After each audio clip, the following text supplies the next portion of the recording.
My own son, my flesh and blood, chose a lavish dinner at my house over picking me up from the hospital, and his wife, my daughter-in-law, broadcasted her cruel joy to the world, calling me a drama queen.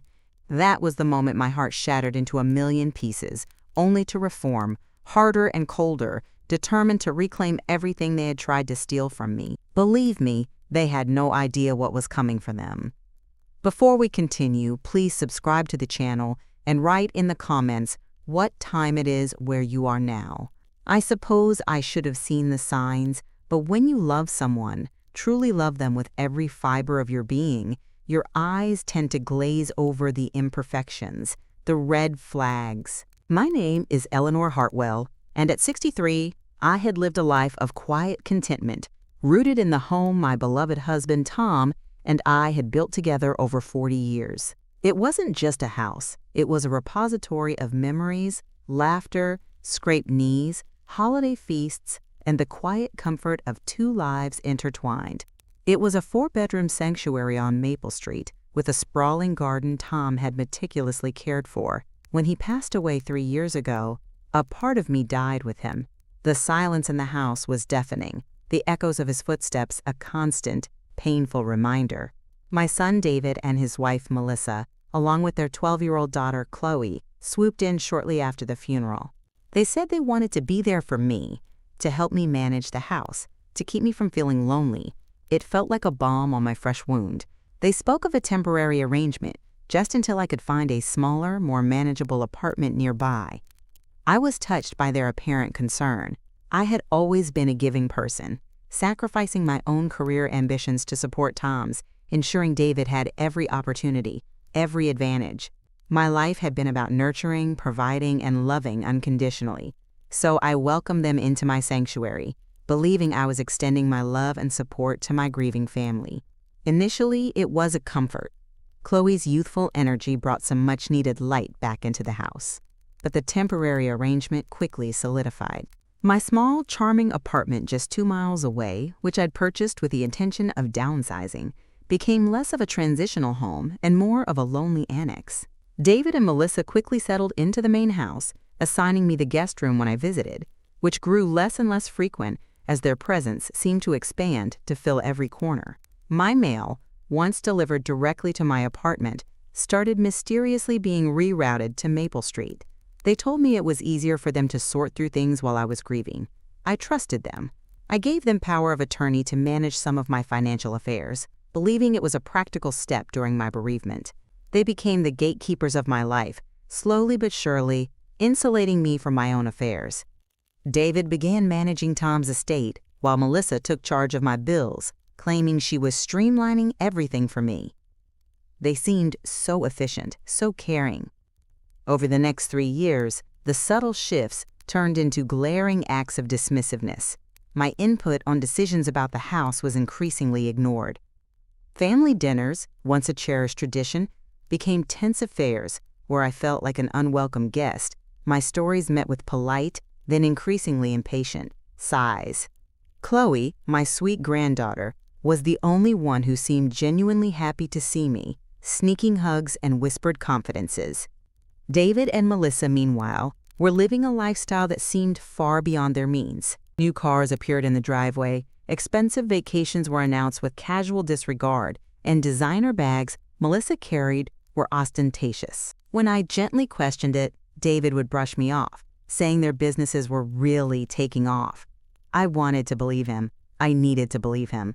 The stress of it all, the feeling of being an outsider in my own home, the gnawing suspicion that something was fundamentally wrong, slowly eroded my health. One humid Tuesday morning, while making my solitary breakfast at my apartment, a dizzy spell overtook me, and I collapsed. The paramedics found me a few hours later, unconscious on the kitchen floor. I woke up in the stark white confines of a hospital room, a nurse kindly explaining I'd suffered a severe anxiety attack compounded by dehydration and exhaustion. My blood pressure was dangerously high. I called David. His voice was strained, distant. "Mom, can you just call a taxi? We have a really important family dinner tonight." Melissa's been planning it for weeks. A family dinner at Knoxcaw House, a dinner I wasn't invited to. The sting was immense, but the words Melissa posted later that evening from the very dining room where Tom and I had shared so many meals twisted the knife.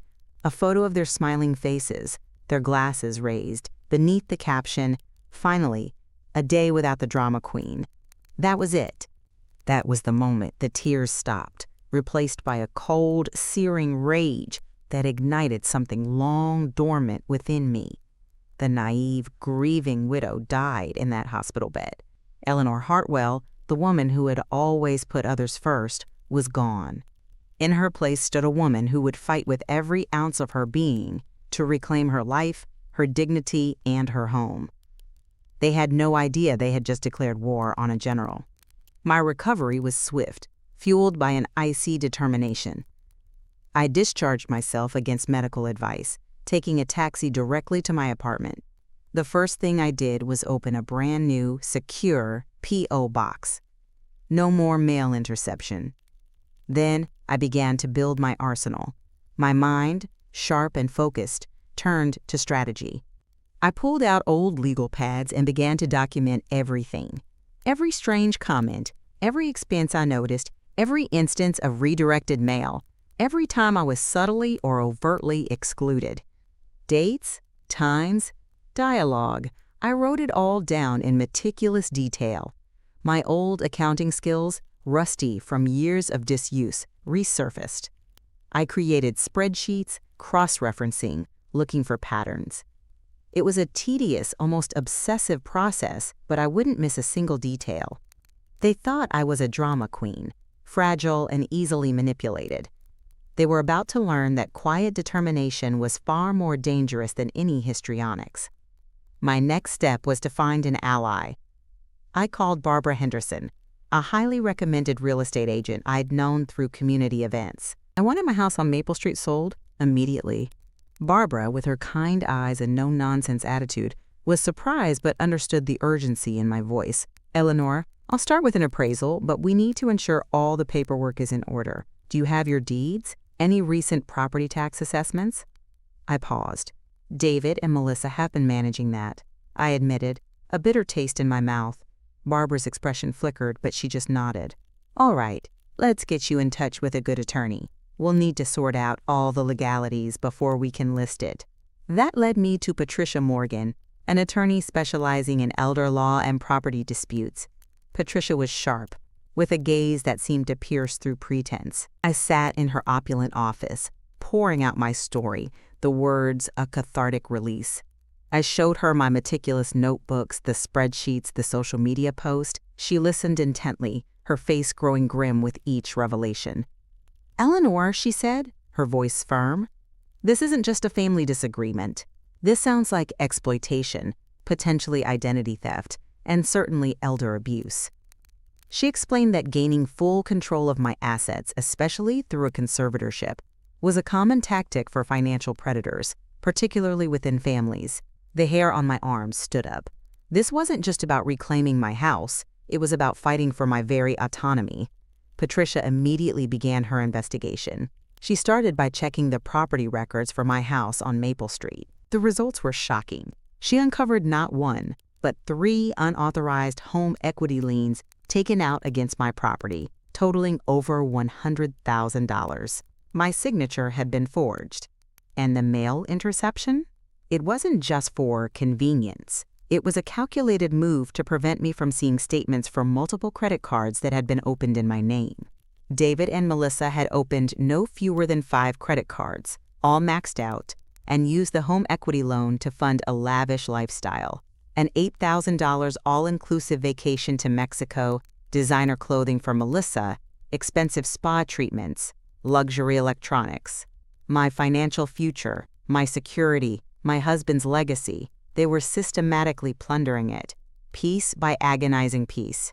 The deeper Patricia dug, the more insidious the plot became. Her team unearthed emails and text messages between David and Melissa discussing their plan for me. They were gathering evidence of my supposed mental decline, documenting dramatic outbursts that were actually my genuine distress, twisting my grief into supposed instability. They were preparing to petition the court for a conservatorship, arguing I was incompetent and unable to manage my own affairs. The very thought sent a chill down my spine. They weren't just taking my money. They wanted to erase me, to legally strip me of my personhood. And then Patricia uncovered the most chilling detail. Melissa had a history. Years prior, she had orchestrated a similar conservatorship against her own grandmother, Rose, systematically draining her assets before placing her in a substandard care facility. The pattern was horrifyingly clear.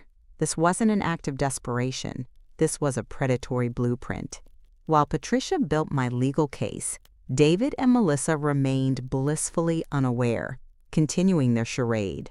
They would call me occasionally, feigning concern, always asking if I needed anything from the house. They talked about their new kitchen renovation, paid for with business profits, unaware that I knew the truth. It was paid for with my money, the money from the fraudulently acquired home equity loan. They escalated their condescension, leaving me out of more family gatherings, making casual remarks about my disposition to other relatives, subtly painting me as difficult and unstable. They were building their narrative, unknowingly, for a world that was about to collapse around them. I watched, I listened, and I felt nothing but a cold, hard resolve. Every slight, every lie, every stolen dollar was another nail in their coffin. My silence wasn't weakness, it was preparation. The day of the confrontation arrived. Patricia had secured an emergency court order to freeze all accounts linked to me, including the fraudulent ones, and had filed criminal charges for identity theft, fraud, and elder abuse. She had also initiated proceedings for permanent custody of Chloe, citing parental neglect. David and Melissa had been summoned to Patricia's office under the pretense of discussing the terms of the house sale. They walked in, Melissa radiating a false confidence, David looking slightly uneasy. They were expecting to negotiate, perhaps even to strong-arm me into a quick, unfavorable sale. They certainly weren't expecting what came next. I sat there, perfectly still, Patricia by my side. She began, calmly, professionally. Mr. and Mrs. Hartwell, we've uncovered significant irregularities concerning Eleanor's financial affairs and the property on Maple Street. Melissa scoffed. Oh, is Eleanor finally getting around to selling? We've been trying to help her for ages, but she's so indecisive. My gaze met hers, steady and unblinking. Indecisive, Melissa? Or perhaps you just preferred me to be ignorant? David shifted. Mom, don't be dramatic. Dramatic? I echoed, my voice soft but laced with iron. You think having your signature forged, your house laden with fraudulent liens, and over $100,000 stolen from your accounts is dramatic, David? Their faces blanched. Patricia then laid out the evidence, document by document. The forged loan applications, the credit card statements, the intercepted mail, the emails planning my conservatorship. The air crackled with their stunned disbelief, then their growing panic. Melissa tried to bluster. This is absurd. Eleanor is clearly confused. She's not well. She needs help. A conservator, perhaps. Not a chance, Melissa. I cut her off, my voice gaining strength. Because aunts am filing for permanent custody of Chloe. Their jaws dropped. What? No! You can't! David stammered. Oh, I can, David. And I will. Chloe told me you left her alone in the house for 2 weeks while you enjoyed your all-inclusive vacation in Mexico, paid for with money you stole from me. Neglect, abandonment, it's all here, meticulously documented. I presented the social media posts, the school records showing Chloe's unexplained absences, her own tearful testimony to a child services investigator. The truth, stark and undeniable, hung heavy in the air. And that's not all, Melissa, Patricia interjected. We've also been in contact with your estranged sister, Jennifer Wells. She was very forthcoming about your previous endeavors with your grandmother, Rose. The color drained from Melissa's face, leaving it ashen. Her carefully constructed facade crumbled entirely. The fallout was swift and devastating for them. the legal proceedings moved quickly. Faced with irrefutable evidence, including Jennifer's damning testimony about Melissa's past exploitation of their grandma Rose, David entered a plea deal. He pleaded guilty to identity theft, financial fraud, and elder abuse. He was sentenced to 2 years in state prison and ordered to pay full restitution, though I knew the chances of recovering all of it were slim. Melissa, despite her attempts to shift all blame onto David, couldn't escape justice. Her history, combined with the overwhelming evidence, led to 18 months of community service, strict probation, and a substantial fine. Their relationship, built on greed and deceit, shattered under the weight of their crimes. They lost not only their freedom and financial standing, but also their social circle, as the truth of their actions became public. Their world, which they had so cruelly built on my ruins, collapsed into dust. As for me, Eleanor Hartwell, the drama queen, I finally reclaimed my peace. The house on Maple Street, once a symbol of betrayal, was sold, a bittersweet transaction. With the recovered funds, and with Chloe now permanently in my care, we embarked on a new beginning. We moved to Asheville, North Carolina, a place of stunning natural beauty and vibrant community spirit. Here, amidst the serene Blue Ridge Mountains, Chloe has blossomed. She is thriving in school, finding joy in art and nature, finally experiencing the stability and unconditional love she deserved.